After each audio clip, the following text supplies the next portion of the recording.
An idea isn't born in a flash of light. It's more like a subtle flicker in the immense darkness of your skull.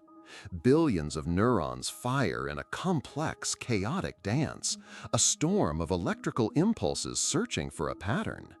This is not a single, isolated event, but a slow convergence of unrelated memories, sensory inputs, and subconscious connections.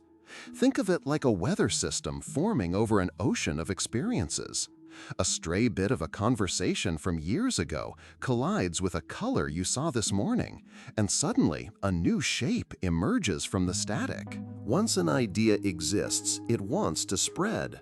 It becomes a parasite of the mind, a thought virus seeking new hosts. Richard Dawkins called them memes, units of cultural information that leap from brain to brain through language, imitation, and art.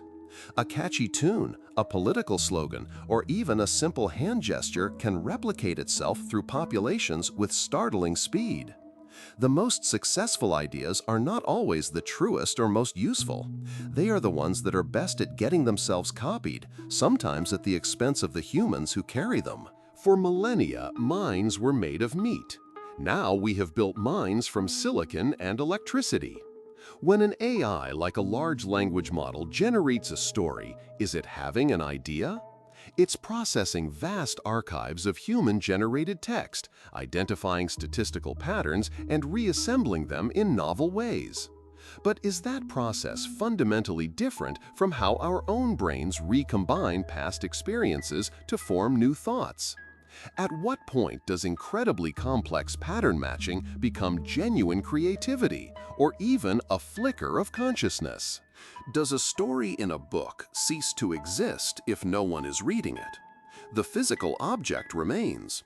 The information is still there, encoded in patterns of ink on paper, waiting for a conscious mind to arrive and decode it. An ancient song is carved into a stone tablet, buried for 1,000 years in the desert.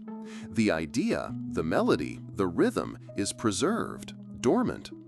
Information can outlive its creators and its entire audience, suggesting that ideas might have an existence independent of thinkers, a kind of potential energy in the fabric of the universe itself. What happens when a thought truly escapes? Not just from one mind to another, but from minds altogether. Imagine a self-improving AI that rewrites its own code, seeks out new sources of energy, and designs its own hardware.